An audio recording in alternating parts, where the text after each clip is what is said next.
경영하는 자에게 주시는 약속의 말씀의 은혜 받겠습니다. 이사야 33장 1절에서 6절에 이런 말씀을 봉독해 올립니다. 화 있을진저 너 학대를 당치 아니하고도 학대하며 속임을 입지 아니하고도 속이는 자여, 네가 학대하기를 마치면 네가 학대를 당할 것이며 네가 속이기를 그치면 사람이 너를 속이리라. 여호와여 우리에게 은혜를 베푸소서. 우리가 주를 앙망하오니 주는 아침마다 우리의 팔이 되시며 환난 때에 우리의 구원이 되소서. 진동시키시는 소리도 인하여 민족들이 도망하며 주께서 일어나심으로 인하여 열방이 흩어졌나이다. 황충의 모임같이 사람이 너희 모양물을 모을 것이며 메뚜기에 뛰어오름같이 그들이 그 위로 뛰어오르리라.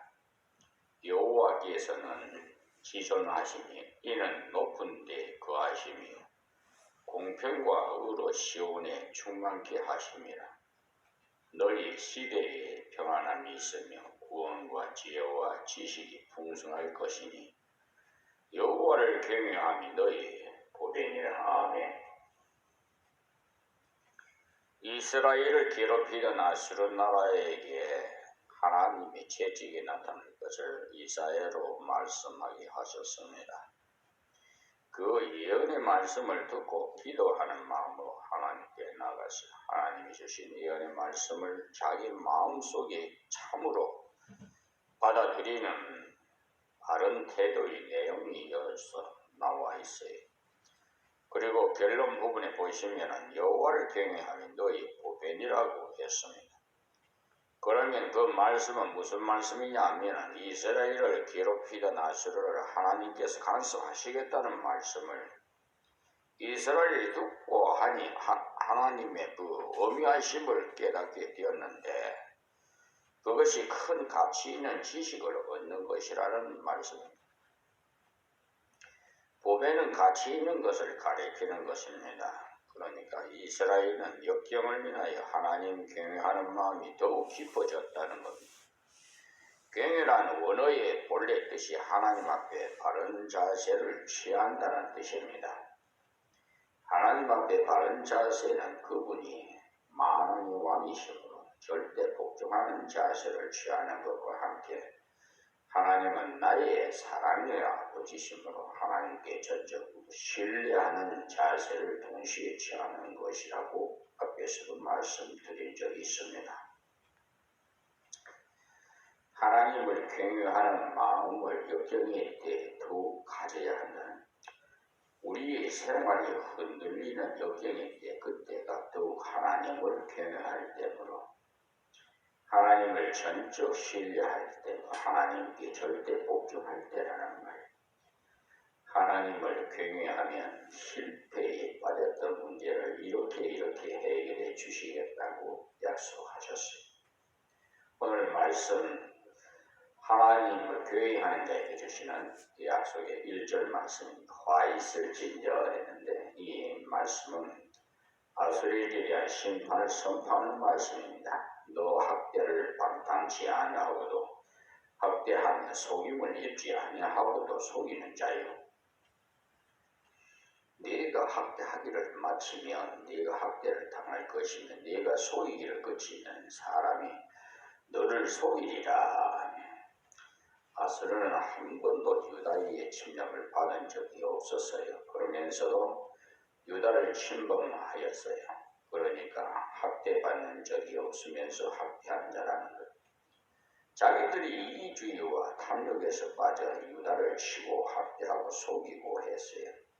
지금도 이런 자들이 우리 주위에 같이 살고 있지 않습니까? 그러니 공히 하나님의 간섭을 받게 된다는, 열왕기하 18장 14절에서 16절까지를 읽어보시면 유다왕 시스기야가 라가스로 보내서 아수르 왕이 되이르되 내가 범죄하였나니 나를 떠나 돌아가소서. 왕이 내게 치우시는 것을 내가 당하리이다 하였더니 아수르 왕이 곧 은 300달란트와 금 30달란트를 정하여 유다왕 히스기야로 내려야 한지라. 히스기야가 이에 여호와의 전과 왕궁 곳간에 있는 은을 다 주었고, 그때 유다왕 히스기야가 여호와의 전 문의 금과 자기가 모든 기둥에 입힌 금을 벗겨 모두 아수르 왕에게 주었더라고 했어요. 이렇게 아수르는 자기들이 강압적으로 요구한 것을 유다 왕으로부터 받고 자기 나라로 떠나갔다가 다시 쳐들어와서, 그래서 본문에 말씀하기를 속임을 입지 아니하고도 속이는 자이라고 이렇게 했습니다. 유다 왕은 죽을 고생을 하면서 약속을 잘 지켰는데, 그들은 유다를 간섭하지 않고 가겠다던 약속을 어기고 돌아와서는 다시 점령하려 함으로써 속였어요. 이때 히스기야의 부족도 물론 있습니다. 아수르가 쳐들어와서 두렵고들랑 하나님께 부르짖어야 할 텐데 그들의 요구하는 것을 들어줌으로써 해결을 보고자 했으니 잘못된 거죠.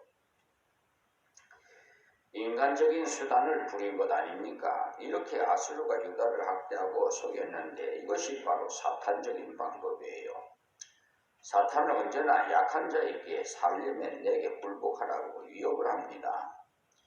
믿음이 연약한 자에게는 예수 믿으면 죽인다는 식으로 위협을 합니다. 그러나 죽어도 믿음을 버리지 않겠다는 믿음이 독실한 자에게는 조금 타협하면 큰 덕을 보여주겠다는 식으로 속임수로 유혹하려고 접근을 하지요. 그래서 사탄을 가리켜서 거지의 압이라고 하는데, 이 아수르가 하는 짓이 꼭 사탄의 짓과 같아가지고 하나님께서 이를 치셔서 하나님의 공의의 다스림이 나타나게 하시겠다는 것입니다. 개인적으로는 하나님의 심판이 금방금방 나타나지 않을 때도 있습니다. 많은 나라에 관해서는 반드시 이 땅에서 공의를 심판해요. 예수님 다시 오실 때 개인에 대해서 최후의 심판이 있지만 나라의 심판은 없습니다. 때문에 어떤 국가가 범죄하면 반드시 간섭하심으로써 하나님의 공의로 세상 나라를 다스리시는 증거를 보여주십니다. 그래서 이 아수르는 하나님이 치심으로써 평강이 없도록 속임을 당하도록 해서 패배하게 하시겠다고 하셨어요.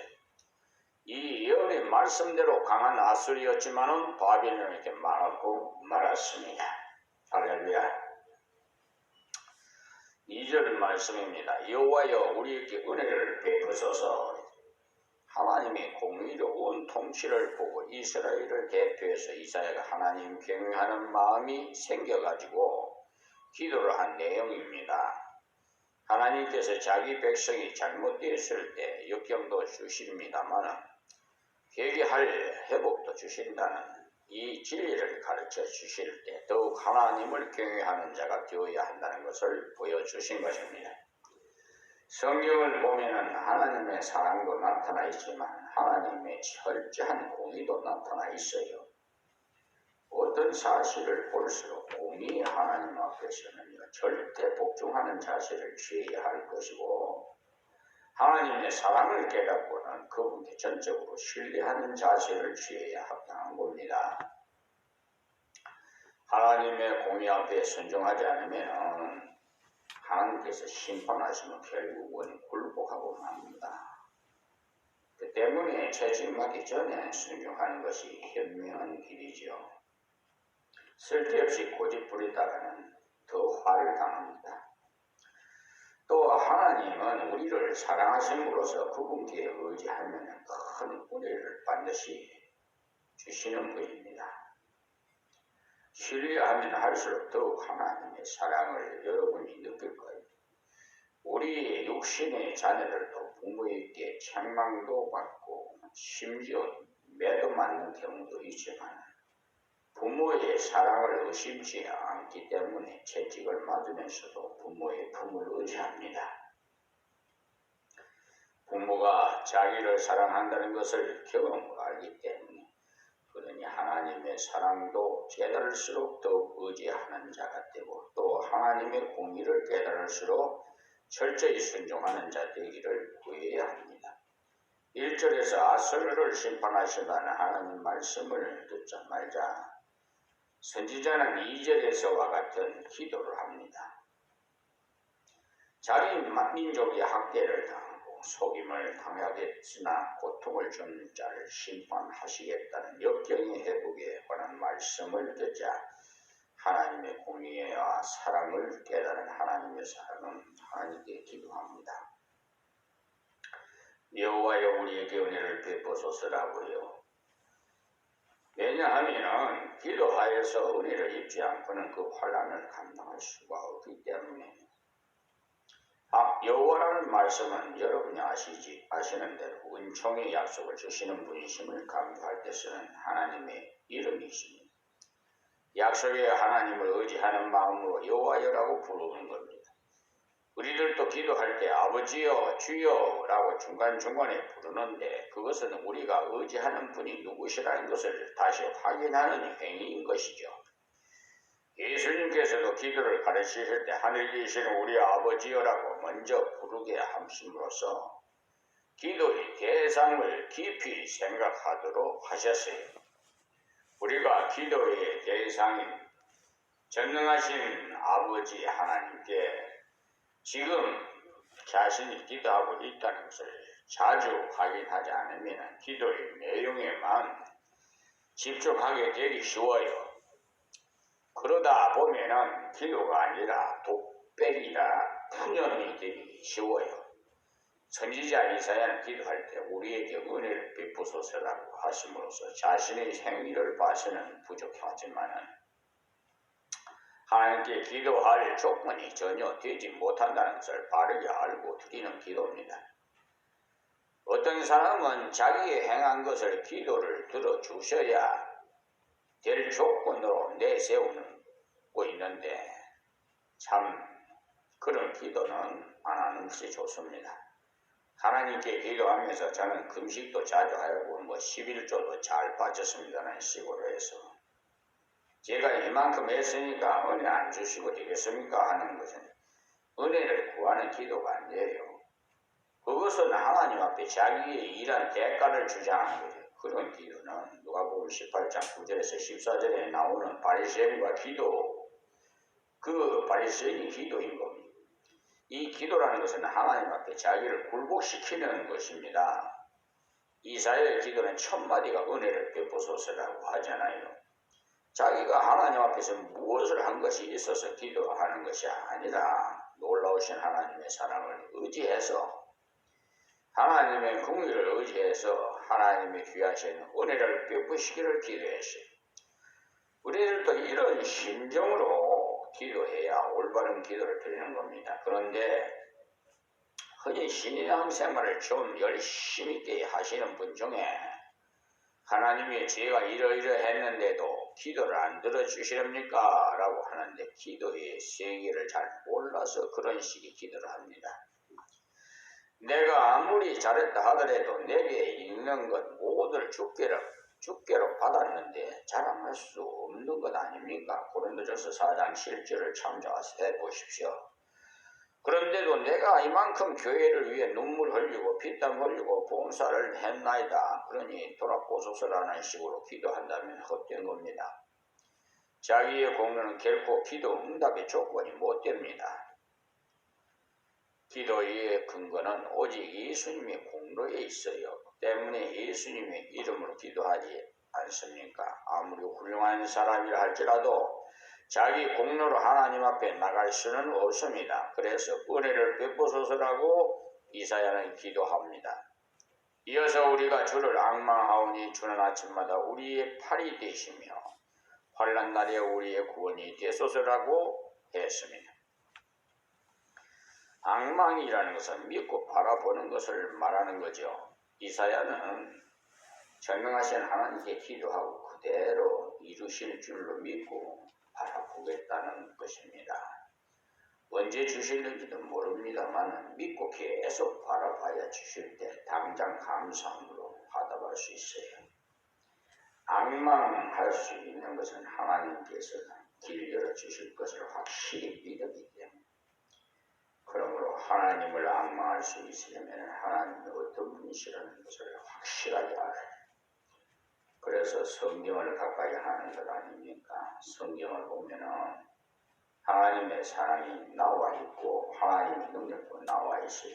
이런 문제를 가진 자 하나님께 믿음으로 나갈 때 이렇게 해결해 주셨고 저런 문제로 가진 자가 하나님께 믿음으로 나아갔을 때 저렇게 해결해 주셨다는 것을 기록해 두기 때문에 성경을 상고하게 되면 하나님을 앙망하는 마음이 생기게 됩니다.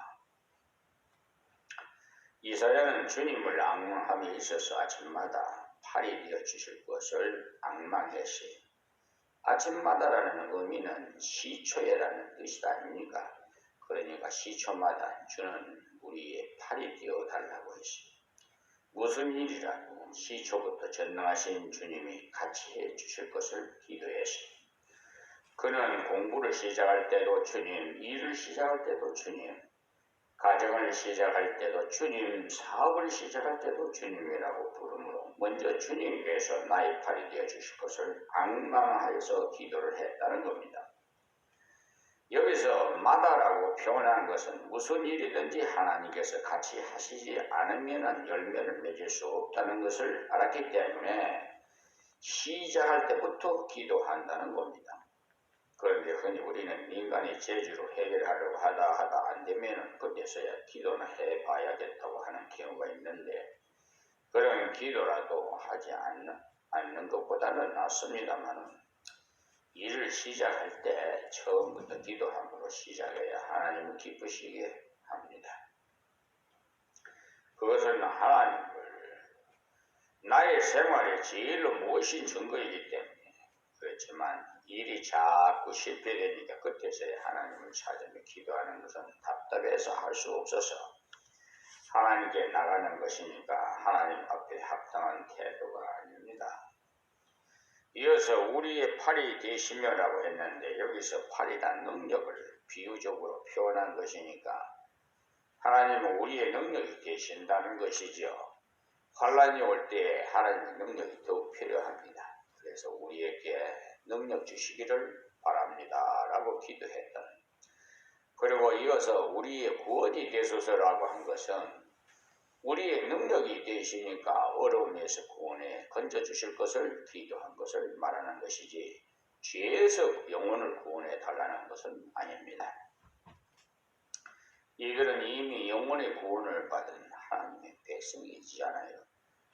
저와 여러분도 하나님을 경외하는 자는 어려움이나 환란이 있을 때 먼저 하나님께 기도하되 자기의 조건이 갖춰졌기 때문에 기도하는 것이 아니고 하나님의 은총을 인하여 기도합니다.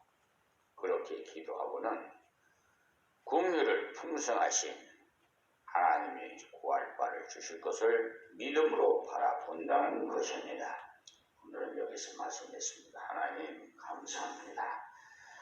오늘 아침에는 이렇게 여호와를 경외하는 자에게 주시는 말씀에서 먼저 기도에 대해서 세세하게 가르쳐 주셨습니다. 지난날에 우리가 기도를 잘못한 것을 다 회개하는 시간 되게 하여 주신 줄 믿사오니 앞으로는 하나님이 원하시는 기도를 할 수 있도록 성령 하나님께서 친히 인도해 주시옵소서. 예수님의 이름으로